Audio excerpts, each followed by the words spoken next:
Tonight, the ring I bought for my wife paid for another woman's escape. And that's only the first move. The diamond ring felt like a lead weight in my pocket as I watched my wife Tessa through the restaurant window, laughing with some guy who definitely wasn't me. February 14th, Valentine's Day, the day I'd planned to propose. Again, because apparently the first time didn't count since we were just kids back then. My name's Ethan Doyle, and I'm a mechanical engineer who should have known better than to trust a woman who spends more time at CrossFit than at home. But love makes you stupid, and I was Olympic-level stupid. I'd been standing outside Romano's for 20 minutes, waiting for Tessa to show up for our dinner reservation. That's when my phone buzzed with her text. "Sorry, babe, girls' night turned into a thing. Rain check? Love you." Through the window, I could see her girls' night consisted of one girl, and one very muscular guy with sleeve tattoos who kept touching her arm.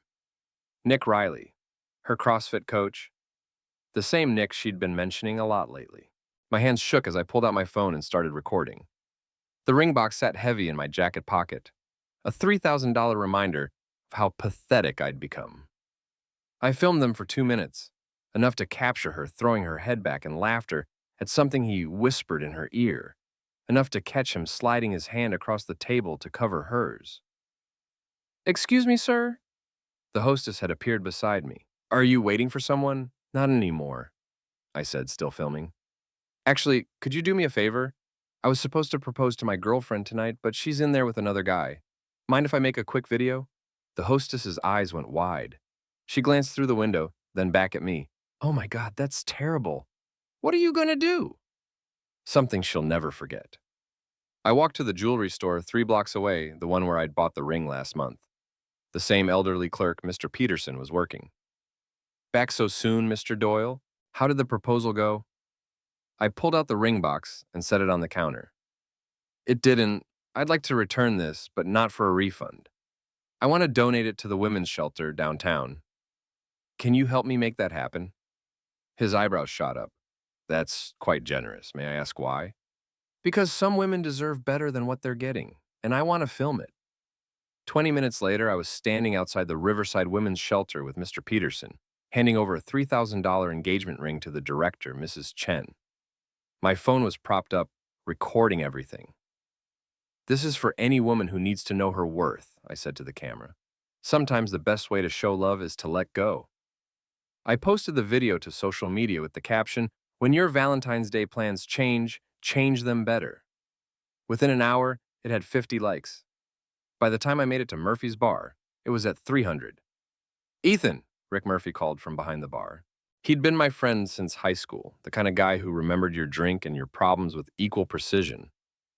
"What are you doing here? Thought you had a big night planned." I slumped onto a bar stool. Plans changed. Whiskey, neat.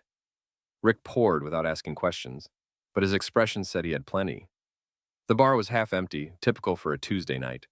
A few regulars nursed beers while watching basketball on the mounted TVs.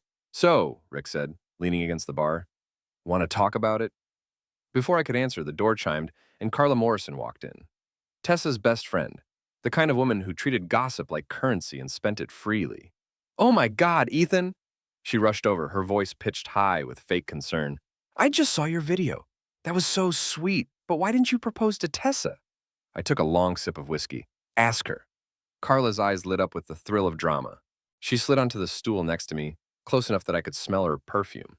Something expensive and cloying. "Did you guys have a fight?" She didn't mention anything when I saw her earlier. When was that? Around 6. She was at the gym with Nick, working on her deadlifts. She looked so happy. Carla paused, studying my face. "Wait, you didn't know she was training tonight?" Rick caught my eye and shook his head slightly. He could see where this was going. "She told me she was having girls' night," I said carefully. Carla's mouth fell open in that practiced way of someone who lived for moments like this. "Girls' night? But she's been training with Nick every Tuesday and Thursday for months. She says he's helping her prepare for some competition." The whiskey burned, but not as much as the realization that my wife had been lying to me for months. "What kind of competition?" "I don't know, some CrossFit thing. She's been so secretive about it." Carla leaned closer, her voice dropping to a conspiratorial whisper. "Between you and me, I think she might be planning a surprise, and you know how she loves surprises." Yeah, I was getting one hell of a surprise. My phone buzzed, a text from Tessa. Hope you're not mad about tonight. Maya's going through a rough breakup and needed girl time. I'll make it up to you tomorrow. Promise. I showed the text to Carla, whose face went pale. Maya's not going through a breakup, she said slowly. Maya's been dating the same guy for 2 years, and she's not with Tessa tonight. She's at her sister's birthday party across town. The whiskey glass felt fragile in my hand. I set it down carefully, afraid I might crush it. Rick, I said, I need another drink. Maybe you need to go home and talk to your wife, Rick suggested. Maybe I need to see what other surprises she has planned. I left Murphy's bar with Carla's words echoing in my head and a plan forming in my whiskey-soaked brain. The video of the ring donation was up to 800 likes. People were sharing it, commenting about true love and sacrifice if only they knew the whole story. But they would. Soon enough, everyone would know exactly what kind of woman Tessa Doyle really was. I drove slowly through downtown, past Romano's where the lights were dimming, past the jewelry store where Mr. Peterson was locking up. My phone kept buzzing with notifications from the video, but I ignored them. Instead, I drove to the address I'd memorized but never visited. Nick Riley's custom car shop on the east side of town. The building was old brick with a neon sign that flickered between Riley's Customs and Ryle's Custom Ms. Nick's black Camaro was parked out front, along with Tessa's silver Honda. I parked across the street and waited. At 10:47 p.m., they emerged from the shop together. Nick's arm was around Tessa's waist, and she was looking up at him the way she used to look at me. They kissed under the flickering neon sign. I took pictures. Then I drove home to our empty apartment and started planning the war. The next morning, Tessa came home at 6:30 a.m. with coffee and bagels, acting like nothing had happened. Morning, babe. She kissed my cheek, all sunshine and innocence. Sorry about last night. Maya was really struggling, and you know how she gets. I was sitting at our kitchen table with my laptop open, supposedly working on engineering blueprints. Really, I was researching Nick Riley. How's Maya doing? I asked without looking up. Better. We talked through everything. She just needed a friend. Tessa moved around the kitchen with practiced ease, making herself breakfast. Did you see my text about making it up to you? Yeah. What did you have in mind? She grinned and slid onto my lap, wrapping her arms around my neck. Dinner tonight? Somewhere nice? My treat? Can't. I have to work late. Big project deadline. Her smile faltered for just a second. Tomorrow then? Maybe. Depends on how the project goes. She studied my face, looking for cracks in my facade. I kept my expression neutral, the same look I used when reviewing technical specifications. Are you mad about something? She asked. Should I be? No, of course not. You're just being weird. I kissed her forehead. Just stressed about work. You know how it is. She relaxed against me. You work too hard. Maybe you should take up CrossFit. Nick says exercise is great for stress relief. Nick says a lot of things, apparently. What's that supposed to mean? Nothing. Just that you quote him a lot lately. Tessa slid off my lap, her defenses rising. He's a good trainer. And a good friend. I'm sure he is. She stared at me for a long moment, then shrugged. I'm going to shower. I have an early client meeting. After she left for work, I opened a new browser window and dove deeper into Nick Riley's background. Social media, business records, court documents, everything I could find. The picture that emerged wasn't pretty. 2 arrests for attack, 1 conviction for theft, 3 failed businesses, and a current custom car shop that seemed to specialize in off-the-books work. His Instagram was full of shirtless gym photos and pictures of expensive cars that probably weren't legally his. But the most interesting discovery was in the comments section of his posts. Dozens of women flirting with him, and him flirting back, including several who were obviously married based on their profile pictures. Nick Riley was a professional homewrecker. I screenshotted everything. That afternoon, I left work early and drove to CrossFit Riverside, the gym where Tessa trained. I'd never been inside, but I knew the layout from Tessa's descriptions. The main workout area was visible through floor-to-ceiling windows facing the parking lot. I parked where I could see inside and waited. At 3:15, Tessa's Honda pulled into the lot. She was wearing yoga pants and a sports bra, her hair pulled back in a ponytail. She looked beautiful, and for a moment, I felt a stab of regret for what I was about to do. Then Nick appeared. He was waiting for her at the gym entrance, and the way they greeted each other, a hug that lasted too long, his hands on her lower back, told me everything I needed to know. I started recording. For the next hour, I filmed their training session through the window. The way he positioned himself behind her during squats, his hands on her hips. The way she laughed at everything he said. The way they looked at each other during rest periods. At 4:30, they disappeared into what looked like an office in the back of the gym. I couldn't see what happened next, but I could imagine. They emerged 20 minutes later, both looking flushed and happy. Tessa's ponytail was messier than before. I had enough footage to end my marriage, but ending it wasn't the goal anymore. Destroying them both was. That evening, I met Rick at Murphy's bar during happy hour. The place was busier than the night before, filled with office workers unwinding after a long day. "You look terrible," Rick said, sliding a beer across the bar. "Thanks. That's exactly what I needed to hear. I mean it. When's the last time you slept? Sleep is for people who aren't planning revenge." Rick's expression darkened. "Ethan, whatever you're thinking of doing, I'm not going to hurt anyone," I said quickly. "Not physically, anyway. That's not as reassuring as you think it is." I pulled out my phone and showed him the footage from the gym. Rick watched in silence, his jaw tightening. "Jesus," he muttered. "How long has this been going on?" "Months, apparently. Maybe longer." "What are you going to do?" Before I could answer, the bar door opened and Nick Riley walked in. He was wearing jeans and a tight black t-shirt that showed off his gym-sculpted physique. Several women in the bar turned to look at him. "Speak of the devil," I murmured. Nick scanned the room, his eyes passing over me without recognition. He headed to the far end of the bar and ordered a beer. "This is perfect," I said to Rick. "I need you to do me a favor." "I don't like that tone." "Just listen. In about 10 minutes, I want you to start a conversation with him. Get him talking about himself. Guys like that love to brag. And then what? Then I record everything he says." Rick shook his head. "This is a bad idea. This is a necessary idea." I moved to a table within earshot of where Nick was sitting, my phone hidden in my jacket pocket, recording app running. Rick, bless him, was a natural bartender, which meant he was a natural at getting people to talk. Within minutes, he had Nick bragging about his business, his gym routine, and his success with women. "The thing about married women," Nick said, his voice carrying clearly across the bar, "is they're so grateful for attention. Their husbands stop trying, stop making an effort, and then guys like me come along." "That's pretty cold," Rick said, refilling Nick's beer. "It's just reality. These women are starving for someone who actually sees them, you know? Someone who makes them feel alive again. You ever feel bad about breaking up marriages?" Nick laughed. "I'm not breaking anything that wasn't already broken. I'm just having fun with the pieces." I got 45 minutes of audio. Nick talked about 3 different married women he was currently training, including detailed descriptions of their affairs. He didn't mention Tessa by name, but he described her perfectly, right down to the butterfly tattoo on her shoulder blade that I'd kissed 1,000 times. When Nick finally left, Rick came over to my table.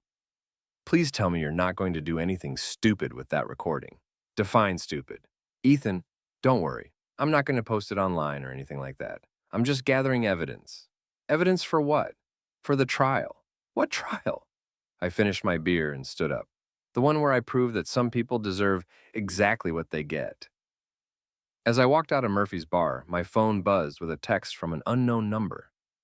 "We need to talk. It's about Tessa and Nick. Meet me at the Starbucks on 5th Street tomorrow at noon. Come alone. Maya." Tessa's other best friend. The one who was supposedly going through a breakup but was actually at her sister's birthday party. Things were about to get very interesting. Maya Chen was already waiting when I arrived at Starbucks the next day. She sat in the corner booth, nervously stirring a latte that had probably gone cold 20 minutes ago. I recognized her from Tessa's social media posts. Petite, Asian American with short black hair and intelligent eyes that missed nothing. "Thanks for coming," she said as I sat down across from her. "Thanks for the cryptic text, very mysterious." She didn't smile. "We need to talk about what Tessa's been doing." "I'm listening." Maya glanced around the coffee shop, making sure no one was within earshot. "How long have you known about Nick?" "Officially, 2 days. Unofficially, I've been suspicious for months." "I've known for 6 weeks," she said. "I caught them together at his shop after hours. They didn't see me, but I saw enough." "Why didn't you tell me?" "Because I thought it was just physical. A stupid fling that would burn out." Maya's hands tightened around her coffee cup. "But it's not just physical, Ethan. She's planning to leave you."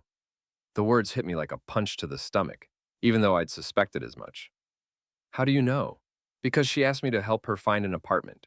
She said she was going to wait until after Valentine's Day to tell you, then move in with Nick. Thoughtful of her. There's more. Maya reached into her purse and pulled out a manila envelope. Tessa's been lying to you about a lot of things, not just Nick. She slid the envelope across the table. Inside were bank statements, credit card bills, and what looked like legal documents. Where did you get these? Tessa asked me to hold on to some papers while she sorted things out with you. She didn't think I'd look through them. I spread the documents across the table, my engineering mind automatically organizing them by type and date. What I saw made my blood pressure spike. Tessa had been systematically draining our joint savings account for 3 months, transferring money to a personal account I didn't know existed. She'd also taken out a credit card in both our names and run up $8,000 in debt, mostly at expensive restaurants and hotels I'd never been to. She's been planning this for a while, Maya said quietly. Why are you showing me this? I thought you were her friend. Maya's expression hardened. I was her friend until I realized what kind of person she really is. What do you mean? 2 years ago, when I started dating David, Tessa tried to seduce him at my birthday party, right in front of me. When that didn't work, she spread rumors that he was cheating on me. Did you believe her? At first, she was very convincing. It took me months to figure out she was lying. Maya's voice was bitter. She's done it to other people too. Sarah Williams, Jennifer Park, Lisa Rodriguez, all friends who trusted her, and all betrayed when she decided she wanted something they had. I studied Maya's face, looking for signs of deception. So this is revenge for you too. This is justice, she corrected. Tessa thinks she can use people and throw them away when she's done. It's time someone showed her what that feels like. What do you want from me? I want to help you destroy her. Completely. The word destroy hung in the air between us like a loaded firearm. I thought about the ring I'd given away, the video that was still gaining likes and shares, the recordings I'd made of Nick bragging about his conquests. I'm listening. Maya leaned forward, her voice dropping to a whisper. There's going to be a big party at Nick's shop this Saturday night. He's celebrating some business deal, and Tessa's going as his date. Half the CrossFit gym will be there, plus his car club buddies and their girlfriends. So it's the perfect opportunity to expose them both, in front of everyone who matters to them. How? Maya smiled, and for the first time, I saw the steel beneath her quiet exterior. Leave that to me. I just need you to trust me and follow my lead. What's in it for you? Watching Tessa's face when her whole world comes crashing down. We spent the next hour planning. Maya had access to Nick's shop through a friend who worked on his cars. She knew the layout, the security system, and most importantly, she knew exactly when Nick would be most vulnerable to public humiliation. There's one more thing, Maya said as we prepared to leave. Tessa's been telling people that you're abusive. Emotionally, not physically, but still. She's laying the groundwork to make herself look like the sufferer when she leaves. What kind of things is she saying? That you're controlling, that you don't let her have friends, that you're obsessed with work and ignore her needs. Maya's expression was apologetic. Some people are starting to believe her. Like who? Carla, for one, and some of the women at the gym. I thought about Carla's behavior at the bar, the way she'd seemed so eager to share information about Tessa's activities. Had she been fishing for dirt on me? So I'm already being set up as the bad guy. That's why we need to act fast, Maya said, before she can control the narrative completely. We exchanged phone numbers and agreed to meet again on Friday to finalize our plans. As I walked back to my car, I felt something I hadn't experienced in months. Hope. Not hope for reconciliation or forgiveness, but hope for justice. That evening, Tessa came home with takeout from my favorite Thai restaurant and a bottle of expensive wine. What's the occasion? I asked. Can't a wife do something nice for her husband? She kissed me on the cheek, and I caught a whiff of cologne that definitely wasn't mine. Of course. It's just unusual for a Wednesday night. We ate dinner while she chattered about her day, her clients, her workout routine. She was animated and cheerful, the way she used to be when we first started dating. If I hadn't known what I knew, I might have been fooled into thinking everything was normal. I have some good news, she said over dessert. I got that promotion I was hoping for, regional sales manager.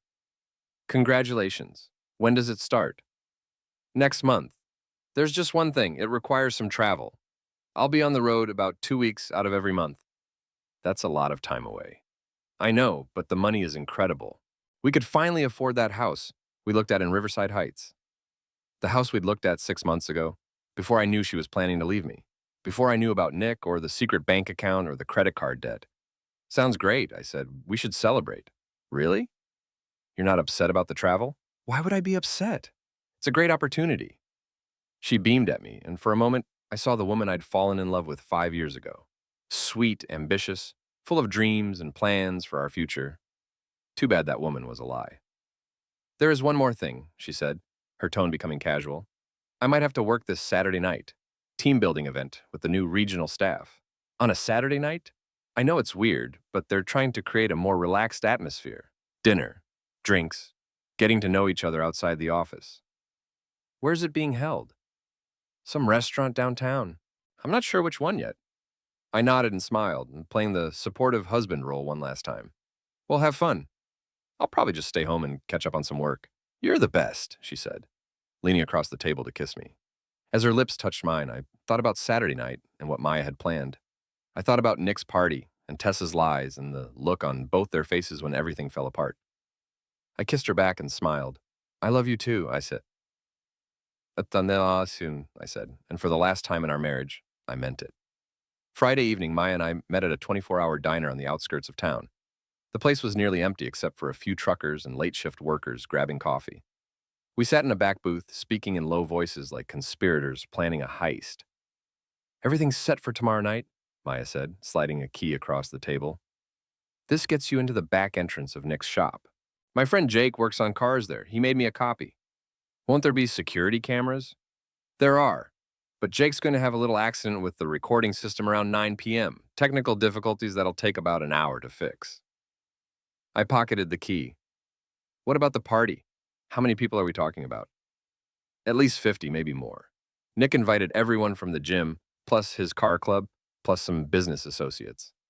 Maya's eyes gleamed, including a few people who might be very interested in what we have to show them, such as Nick's parole officer, for one. Did you know he's not supposed to be associating with known criminals? Because 3 of his business partners have felony records. How do you know all this? Maya smiled mysteriously. I work in background investigations for an insurance company. I know how to find information people would rather keep hidden. She pulled out a folder thick with documents. Nick Riley has been a very busy boy. Tax evasion, insurance fraud, and some interesting connections to a chop shop operation that got busted last year. Jesus, what about Tessa? Your wife is cleaner, legally speaking, but socially, she's about to become radioactive. Maya explained the plan in detail. While Nick and his guests were distracted by the party, I would slip into the shop and set up several surprises. Nothing illegal, nothing that would cause permanent damage, but definitely something that would create maximum embarrassment. The key is timing, Maya said. Nick always gives a speech around 10:30, right after he's had enough drinks to get cocky, but before he's too drunk to be coherent. That's when we spring the trap. What kind of trap? You'll see, trust me, it'll be perfect. Saturday night arrived gray and drizzly, the kind of February evening that made you want to stay inside with a good book and a warm drink. Instead, I was crouched in the alley behind Riley's Customs, wearing dark clothes and carrying a duffel bag full of supplies Maya had provided. The party was in full swing. I could hear music and laughter coming from inside the shop, see the warm glow of lights through the windows. Cars lined the street, expensive sports cars, classic muscle cars, and modified imports that probably cost more than my annual salary. At exactly 9:15, my phone buzzed with a text from Maya. Camera system is down, you're clear. I used the key to slip in through the back entrance, which led directly into Nick's office. The space was exactly what I'd expected. Cheap furniture, girly calendars on the walls, and a desk covered with unpaid bills and legal documents. I got to work. First, I planted a small Bluetooth speaker behind Nick's computer, synced to my phone. Then I hung several large poster-sized photographs around the office. Images I'd printed at a 24-hour copy shop, showing Nick in compromising positions with various women. Not Tessa, thankfully, but other wives and girlfriends whose faces I'd blurred to protect their privacy. The pièce de résistance was a banner I strung across the back wall. Congratulations, Nick, home wrecker of the year. In the main shop area, I could see the party through the office window. About 60 people milled around, drinking beer and admiring the cars. Nick was holding court near a bright red Corvette, gesturing animatedly while a group of men hung on his every word. And there was Tessa. She wore a tight black dress I'd never seen before, her hair styled in loose waves that cascaded over her shoulders. She looked stunning, and she knew it. She stayed close to Nick's side, playing the role of devoted girlfriend with Oscar-worthy performance. My phone buzzed. Another text from Maya. Phase 2 in 10 minutes. I made my way back through the office and out the rear exit, my heart pounding with adrenaline. The first part of the plan was complete. Now came the fun part. I circled around to the front of the building and walked in through the main entrance like any other party guest. The shop had been transformed for the occasion. String lights hung from the ceiling, tables laden with food and drinks were scattered around, and someone had set up a decent sound system. Nobody paid attention to me. I was just another middle-aged guy in jeans and a polo shirt, invisible among the crowd of car enthusiasts and gym rats. I spotted Maya near the food table, talking to a tall man with graying hair who looked distinctly uncomfortable among the party crowd. "Ethan," she called out, waving me over, "I'd like you to meet Tom Patterson." "Tom, this is Ethan Doyle." Tom shook my hand with the firm grip of someone used to being taken seriously. "Nice to meet you. Maya tells me you're an engineer." "That's right, and you are?" "Parole officer," he said with a slight smile. "I'm here to check on one of my clients." I glanced at Maya, who winked at me. She'd invited Nick's parole officer to his own party. The woman was diabolical. "Interesting crowd," Tom observed, watching a group of young women fawn over a guy with more tattoos than visible skin. "Very interesting," I agreed. At 10:25, Nick climbed onto a workbench and called for attention. The crowd gathered around him, drinks in hand, ready to hear whatever wisdom their host wanted to share. "Ladies and gentlemen," Nick began, his voice slightly slurred from alcohol, "I want to thank you all for coming tonight. This party isn't just about celebrating my business success. It's about celebrating the lifestyle that success makes possible." He gestured toward Tessa, who beamed at him adoringly. "Some of you know my girlfriend, Tessa. She's taught me that the best things in life are worth fighting for, even if they belong to someone else first." The crowd laughed and cheered. Tessa blushed prettily, playing her part perfectly. "Now," Nick continued, "I want to show you something special. A little video montage of some of my favorite memories from this past year." He pulled out a remote control and pointed it toward a large TV mounted on the wall. But instead of whatever video he'd planned to show, the screen filled with the footage I'd taken of him and Tessa at the gym. The crowd went silent. The video showed their training sessions in all their intimate detail. His hands on her body, their lingering embraces, their disappearance into the office for 20 minutes of private coaching. "What the hell?" Nick fumbled with the remote, trying to change the channel, but the video kept playing. Then the audio kicked in. Nick's voice from the recording I'd made at Murphy's bar, talking about married women and how grateful they were for attention. The thing about married women is they're so grateful for attention. Their husbands stop trying, stop making an effort, and then guys like me come along. Tessa's face went white. She looked around the room, seeing the shocked expressions, the whispered conversations, the judgmental stares. "Turn it off!" she hissed at Nick, but he was still struggling with the remote. That's when Maya made her move. She stepped forward and addressed the crowd in a clear, caring voice. "Since we're sharing memories, I have a few of my own to add." She pulled out her phone and connected it to the sound system. Suddenly, the shop filled with audio of Tessa talking to Carla about her affair, recordings Maya had made during their girls' nights, when Tessa thought she was among friends. "Nick is so much better than Ethan in every way. Ethan's boring, he's predictable, and he has no idea how to satisfy a woman. Nick makes me feel alive again." The crowd was riveted now, watching the drama unfold like a soap opera come to life. But Maya wasn't done. "And since we're talking about satisfaction," she announced, "let's discuss Nick's business practices." The TV screen changed again, this time showing documents, tax records, insurance claims, police reports, evidence of Nick's various illegal activities displayed in easy-to-read bullet points. Tom Patterson, the parole officer, was taking notes. Nick finally managed to turn off the TV, but the damage was done. The party guests were buzzing with excitement and scandal. Several people were already taking pictures and videos with their phones, documenting the chaos. "This is nonsense," Nick shouted. "Someone's trying to sabotage me." That's when I stepped forward. "You're right," I said, my voice carrying clearly across the suddenly quiet shop. "Someone is trying to sabotage you. Me." All eyes turned to me. Tessa's mouth fell open in shock. "My name is Ethan Doyle," I continued, "and Tessa is my wife. Not Nick's girlfriend, my wife. The woman who's been lying to all of you, just like she's been lying to me." The crowd was eating this up. Nothing like a good public meltdown to make a party memorable. "Ethan," Tessa started, her voice shaking, "I can explain—" "No need," I cut her off. "You've explained plenty already." I pulled out my phone and played the final recording. Tessa talking to Maya about her plans to leave me after Valentine's Day, her complaints about our marriage, her detailed descriptions of her affair with Nick. When the recording ended, the shop was silent, except for the sound of rain pattering against the windows. Nick was the first to recover. "You son of an unpleasant person," he snarled, stepping toward me with his fists clenched. But Tom Patterson moved faster, stepping between us with the authority of someone used to dealing with violent criminals. "Mr. Riley," he said calmly, "I think we need to have a conversation about your recent activities." "This isn't over," Nick said to me, but his voice lacked conviction. He was too busy trying to figure out how much trouble he was in. Tessa was crying now, mascara running down her cheeks in black streaks. Several of the women from her gym were staring at her with disgust and disappointment. "How could you do this to me?" she sobbed. "In front of everyone? The same way you did it to me," I replied, except I had the courtesy to tell the truth.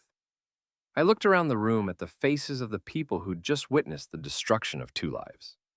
Some looked shocked, others entertained, a few seemed genuinely sympathetic. "Enjoy the rest of your party," I said to the crowd. "And remember, some people deserve exactly what they get." I walked out of Riley's Customs into the rain, leaving behind my cheating wife, her criminal boyfriend, and 5 years of lies. Maya caught up with me in the parking lot. "Feel better?" she asked. I thought about it for a moment. "Yeah, I actually do." "Good, because this is just the beginning." "What do you mean?" Maya smiled, and in the glow of the streetlights, she looked like an avenging angel. "Tessa destroyed a lot of lives over the years. It's time she learned what that feels like." As we walked away from the chaos we'd created, I realized that revenge wasn't just about getting even. Sometimes it was about getting justice. And we were just getting started. The end.